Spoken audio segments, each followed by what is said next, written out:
Don't get me wrong, I like the game, but I think it looks much cooler than it actually is. Hey, I'm Alex Radcliffe from Board Game Co., and this is me reviewing Knockdown. Knockdown from Awakened Realms Light. We have 1, 2, and 3. Well, 1, 2, and 3. I don't actually know the numbering system on these. We have 3 different Knockdown games, all basically the same game with tiny, minute differences between them, but beautiful little backdrops to whatever situations are going on over here.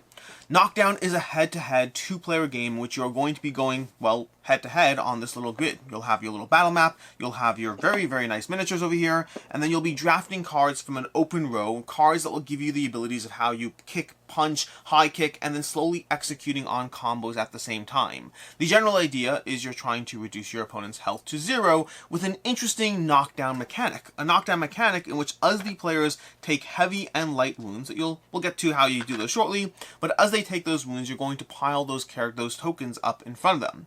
At various points, players will execute knockdowns. It might be the result of an attack card, it might be the result of a combat, but you have the ability to execute on a knockdown, which is a fancy way of saying your opponent has 10 seconds to stack all the cubes. Let's go ahead and do it. We have 1, 2, 3, 4. It's hard with the box in the way. 5, 6, 7, 8, 9, 10.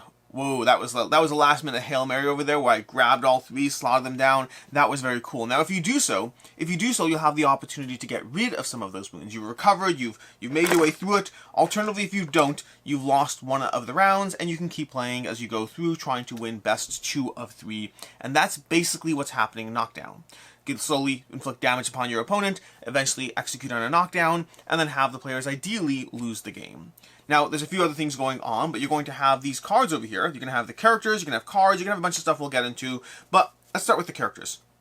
You're going to have asymmetric characters in the game. Each of these are double-sided. Each of the games, and double-sided with different abilities, each of the games comes with 3 characters with different abilities on both sides, effectively giving you 6 per game, 18 total combinations of characters, and each of them from the different games can be implemented against one another. You could mix and match as you want. The characters will have an ability sheet that will give you, well, the character picture, the character name, and then 4 combos that they can use. Combos have all different options as far as what they're doing. Are they reactions? Are they active? But the combos are an important part of the phase in which you can execute as many combos as you can pay for, paying the symbols on the right side over here, inflicting the light and heavy wounds, and the abilities at the same time. They'll involve perhaps conditions. Various characters have specific tokens, or flame, or fire, or pushing people back, different things that you'll have for the specific characters, as well as just the pure text ability and the light and heavy wounds, and some of them will also institute knockdowns. So for example, over here, we have, I know some of these characters do knockdowns, if I can find them. Here we go. Over here we have a KO, a knockout over there. That's going to be a knockout ability. Over here we have a knockout ability. Different times you can inflict a knockout in addition to the actual cards as well. Speaking of the cards, you'll have your player aids, you'll have the various the cards over here, for the specific characters, and then we'll have these primary action cards that are going to be in a row of 4 cards that you're going to be selecting from. You can have the cards in an open draft, and then on your turn you'll be taking cards to execute the actual ability and adding the card to your hand, where it can be used to start using those symbols in the top left corner for your knockdown abilities on these symbols in the top right corner. That's going to be the pure action sequence. You're going to be taking those cards, using those cards against your opponent, and then inflicting your combos at the same time. And then, lastly, in this card tableau over here, we're also going to have these over here. These skills that you're going to start the game by drafting 2 skills. Every player's going to have 2 skills, starting the game with 1 and unlocking your second skill the first time you lose. So in addition to your character that has their own set of abilities, options, skills, whatever, you'll also have skills you can be drafting that you can use with those characters, skills that will break the game in small but different ways. Attacks that deal extra damage, reactions that can heal faster, different things that will give you a little bit of a competitive advantage in the game with these skills that you'll draft before the game begins, and then unlock one of them the first time you lose. That's basically Knockdown. There's a few other things going on. Each of the maps will have small terrain aspects as far as what's happening. You'll have the light slowly closing in on the Tainted Grail one. Nemesis will have these various the grids, the portals, tunnels, the ducts between locations where you can wander around but taking wounds as you go. And over here in the original Knockdown, we'll have these edge spots that will deal additional wounds when you are over there. And that's basically what's happening in Knockdown. play your cards, take your actions, execute on your combos, use your character's unique skills and use your character's unique abilities as well as the skills you draft from the beginning of the game to find your competitive advantage. Mix and match characters between the different locations, use different locations with different characters. You can play your nemesis characters over on the base Knockdown, location over here, or vice versa, swapping whatever you want, and that is Knockdown. So, ease of play. The rules are fairly easy to teach. The rules between games, I almost wish they had a section of here's what's different, but for the most part there's usually a section of here's what's different. You just have to read the rules to actually know between the different systems, but each game is basically the same with a small rules tweak as far as the locations. Past that, they seem to be the same. I haven't gone word for word between them, but I haven't noticed any gameplay differences past that. And the rules are fairly easy to dive into. It's fairly simple, the pure action sequence, a few notes or details about how the whole knockout sequence works and losing your tokens over there and trying to execute on those combos. But the game's pretty easy to learn, pretty easy to dive into. Plays in, well, it depends on how many games you get per player, if you get 2 games or 3 games, but plays in generally around, I'd say, 30 to 45 minutes or so, and table space is basically what you see here, and one of these games, not all 3. You probably wouldn't be playing all 3 at a time, although that could be a fun little trip to go on. As far as player count, it's a 2-player game. I've played it at 2 players and only 2 players. As far as what I like, don't like, I can see others not liking, the character abilities and skills are easily my favorite part, because those give you the ways your character is different, the way your character has an advantage, combining the characters themselves as well as the skills you're going to draft to try to find an opportunity as far as how you're going to be different than the other players.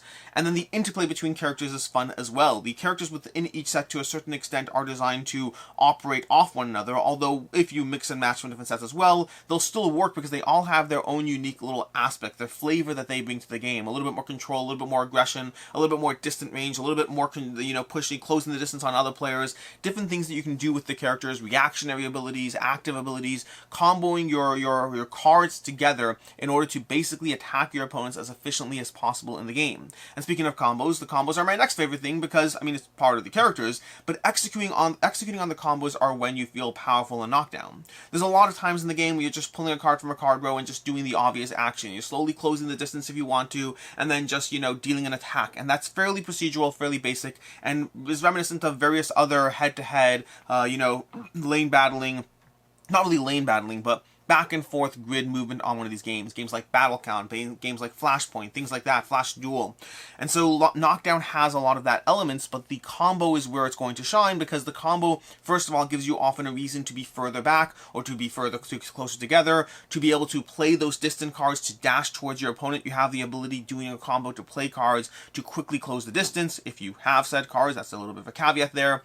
But the combos give you fun ways to do something different, to set your opponents on fire, to deal a lot of extra wounds, to deal a bunch of extra wounds and then start the knockout process in the game. So the combos are a lot of fun.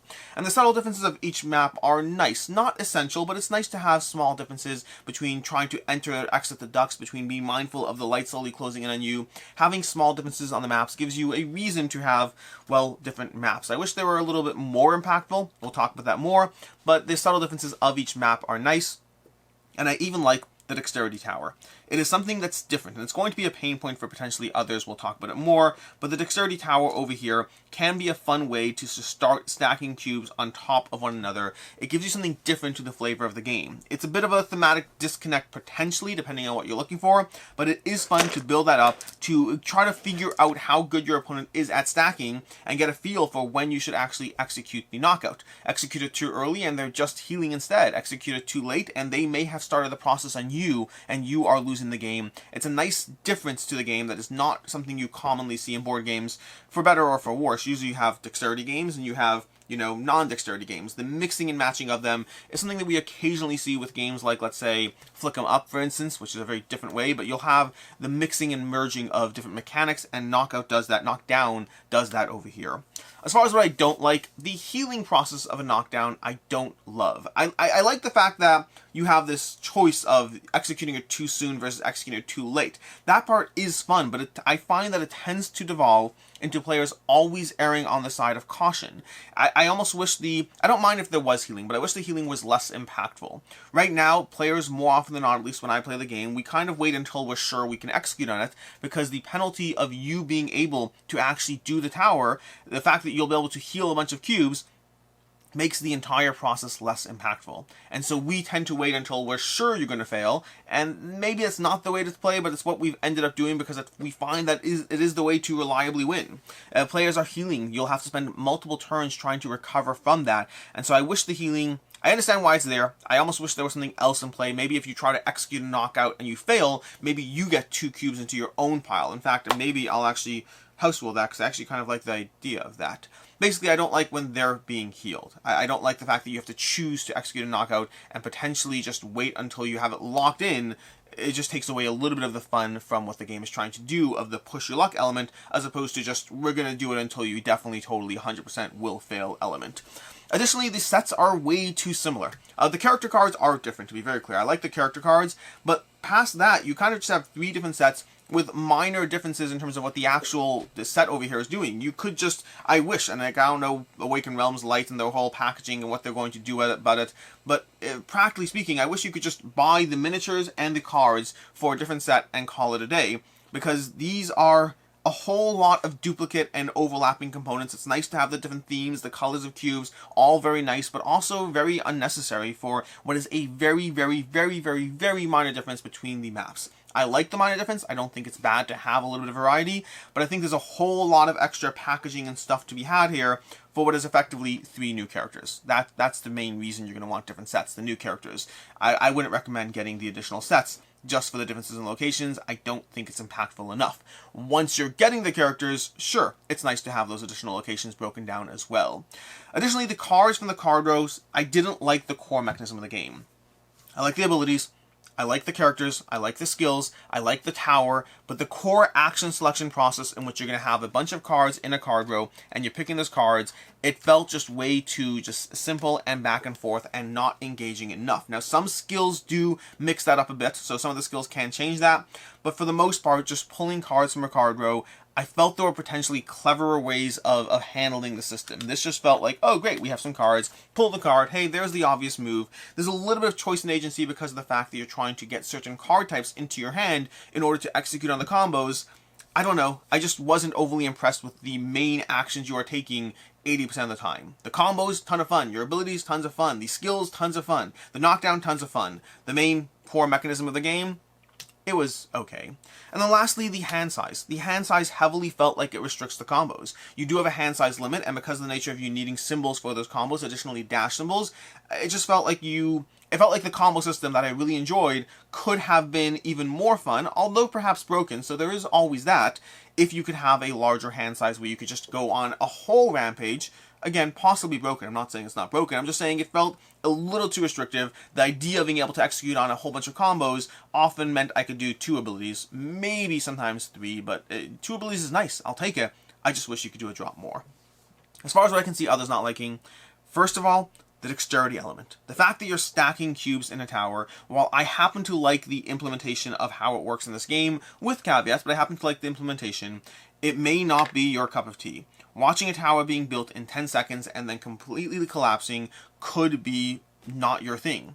Now, what I will say is don't judge it based on how it looks alone. I had my brother watching me play this with my nephew at one point, and then he's literally just making fun of us stacking cubes, and we're like, oh yeah, you go ahead and do it. And he proceeded to spend 10 minutes playing a little cube stacking game without even playing the rest of the game. He literally just was like, oh no, I can do it. Oh, can you do 10? Can you do 9? We got caught up in literally just stacking the cubes, forgetting the game exists, and he was sitting there making fun of it. So I will say don't judge it purely based on how it looks. It is surprisingly fun to do so, but just because it may not be that bad doesn't mean it's for you. So I like it. I think it's a good addition to the game. Doesn't mean you will, although don't judge purely based on looks.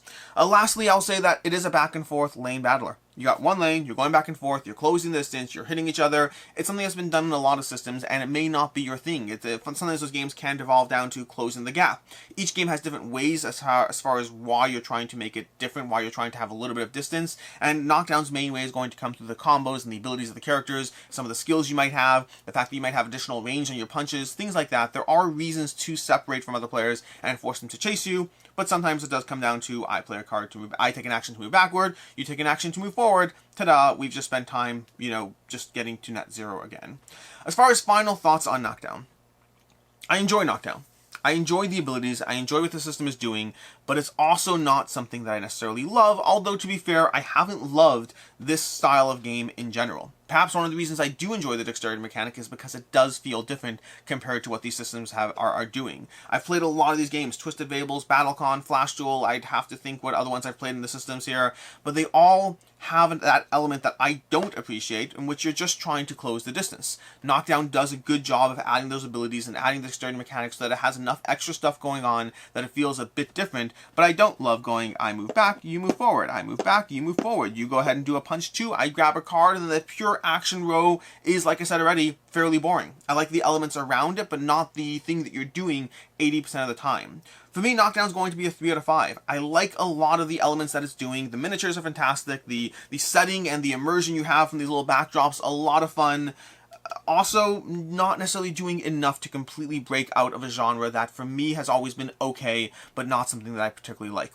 Good thematic elements, good characters, love the abilities, love the skills, but the core gameplay is still just fine for me. As far as other game recommendations, like I said already, there's a few games I can recommend, from Twisted Fables, to Flash Duel, to BattleCon. There are others out there. I think BattleCon is one of the better rated games in the system, although my big caveat with it was always that you kind of had to really learn the characters to have a good feel for how the game plays. Flash Duel is one that stuck around in my collection for a while. I really enjoyed the system they had in play, of the card play they had going on, as well as the fact that you could even play it as a cooperative game against a big boss or one versus many experience at the same time.